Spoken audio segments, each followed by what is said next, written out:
Hi, my name is Robert Colby Harper, and I'm the Associate Artistic Director here at Phoenix Theatre. We've just finished a really exciting collaboration with Pinnacle High School, where we took their Spanish Studies classes and their Advanced English class.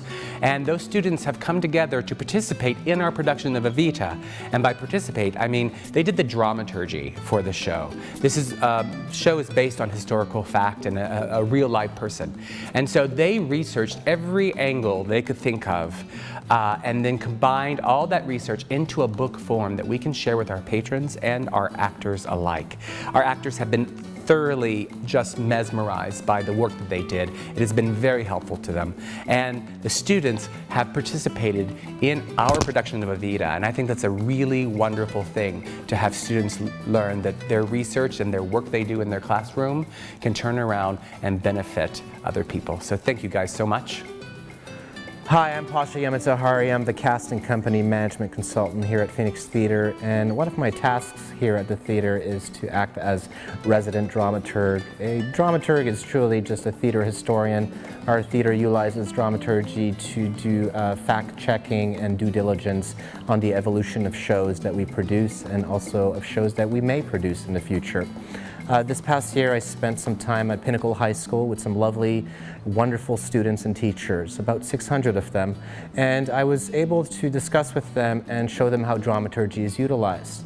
At the very base, with them, we worked together on showcasing what research methods are utilized by dramaturgs, and in working with the students, we were able to pretty much accomplish that research is necessary in all fields.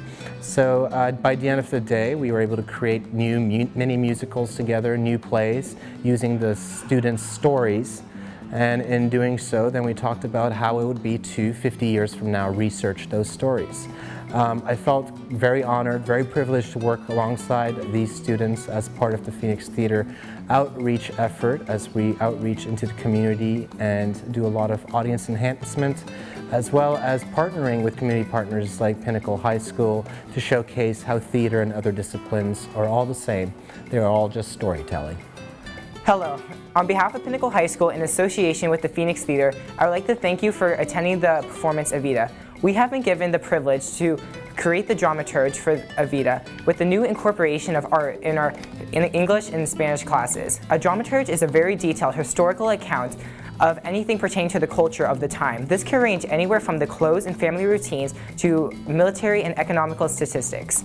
Before we began this endeavor, we were given an educational and interactive seminar from PASHA YAMOTAHARI, the Phoenix Theatre's resident dramaturge, to springboard us into our Evita endeavors. Evita, born in 1919, was born of parents who were not married, which was a huge cultural disgrace at the time. She quickly rose in fame and power using men of authority, eventually to become the First Lady of Argentina to Juan Domingo Ramon.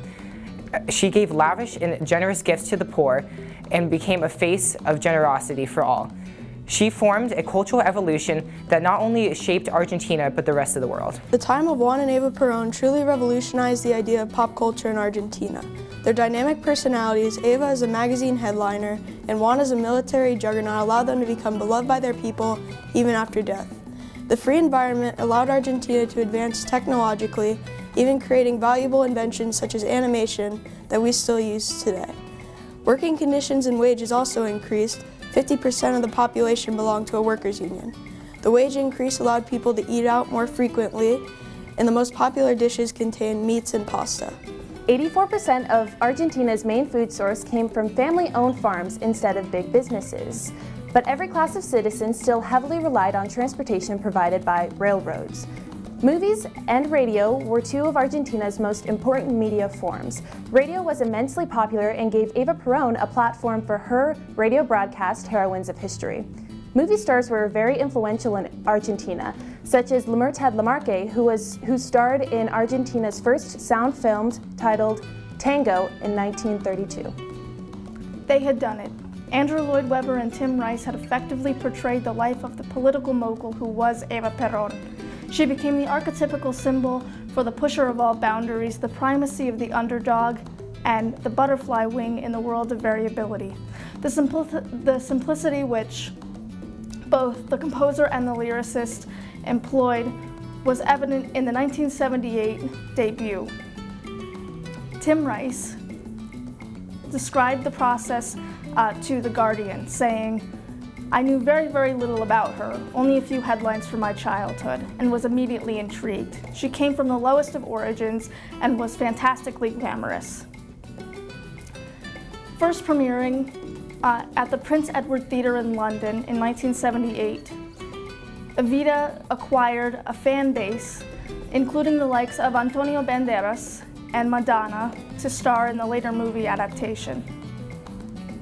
Starring Elaine Paige as Eva Peron, Joss Ackland as Peron, and David Essex as Che. The first production received a standing ovation and acquired a vast respect for both the playwright and the political mogul herself. It was very intriguing to examine the political, economic, and religious affairs of Argentina during the time of the Peron era. Prior to the Peron ruling, an oligarchy-controlled government was taking over Argentina.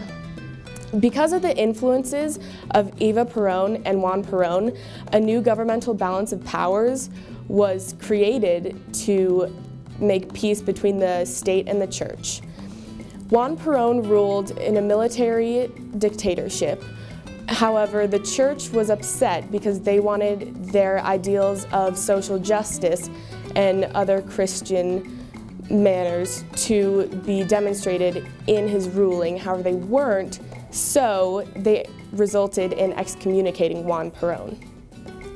Due to the geographic position of Argentina, after World War II, it was an ideal location for Nazi Germans to take refuge. This created a temporary alliance between the Nazi Germans and Argentina. However, Juan Peron abolished that once he took full control over Argentina. The evolution of fashion really began with Eva Peron and the rich class.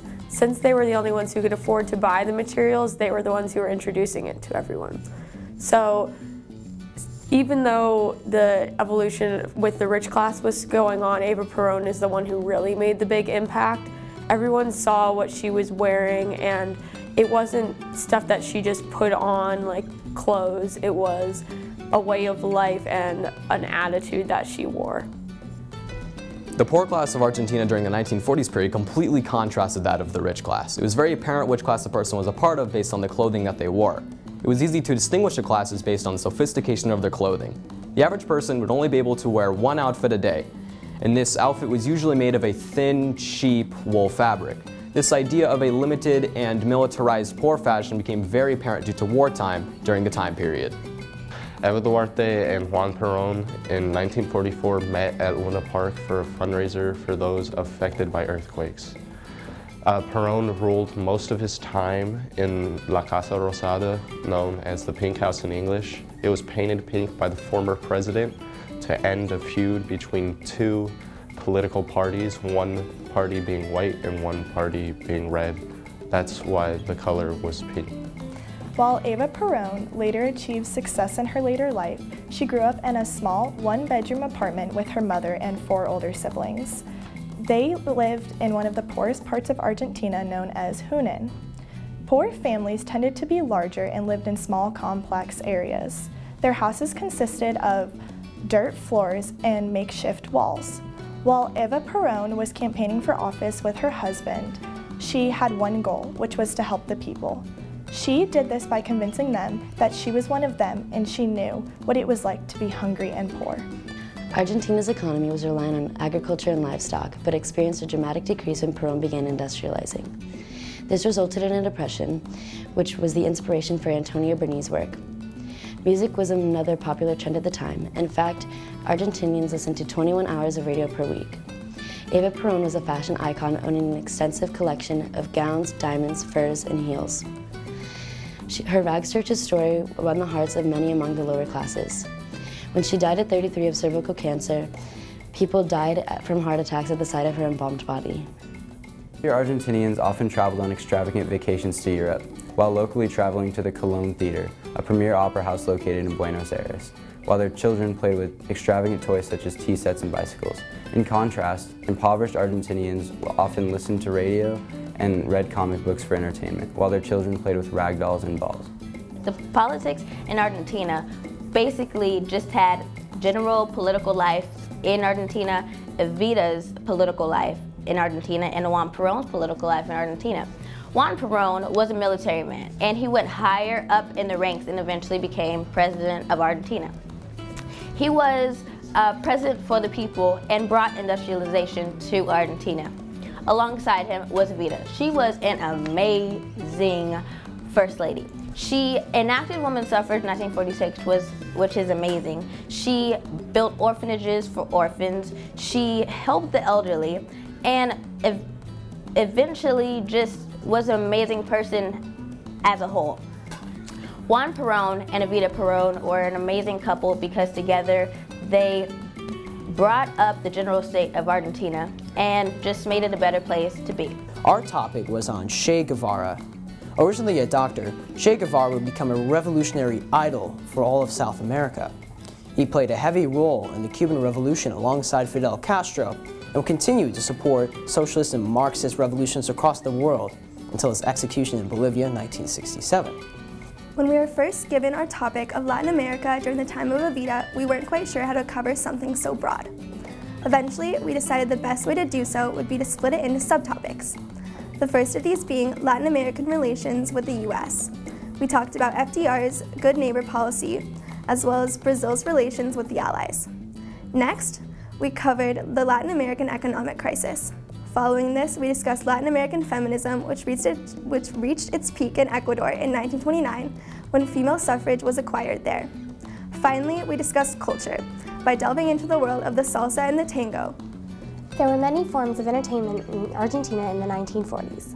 Movies were very popular due to cheap ticket prices and influences of European and American films.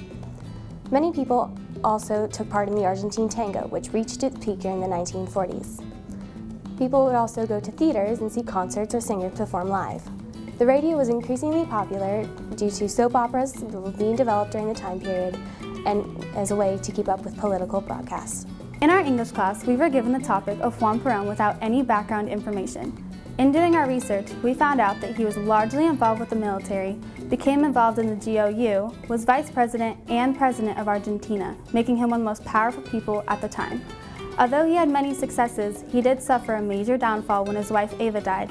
Eva, she married Juan Perón, who was a powerful politician. A year later after their marriage, he was elected president and making her the first lady. And becoming first lady, she really got to see the people and their difficulties and the Argentine economy. From the 1920s to the 1940s, radio was something that Argentinians were listening to at that time. Argentinians listened to the radio for about 21 hours per week, and this was because tango and folklore music was very popular during that time. Tango was roaring from the 1930s to the 1950s, and this was because of the new sensuality that Argentinians had never experienced before. Researching for and contributing to the dramaturgy of Evita is an incredible opportunity for us as students. Of course, it's the usual sort of educational experience. You know, we learned about dramaturgy, which is the research done prior to a show to ensure historical accuracy. But more importantly, it's kind of a personal goal. See, as students, most of what we do is ultimately unimportant. We study for tests, we do worksheets, things that ultimately don't affect anyone but ourselves. So when we're given this assignment, when we're told the product we create will actually be used in the show, it feels good. It feels really good to be able to contribute to our community in some way as a teen, as a student. And if that's not the point of education, then what is? On behalf of Pinnacle High School, we would like to thank the Phoenix Theater for this amazing opportunity, PASHA YAMOTAHARI, Sydney Cruzman, and Robbie Harper for their mentorship, our principal, Dr. Troy Bales, and the Paradise Valley Unified School District for allowing us to do this, and of course our outstanding teachers for supporting us and guiding us.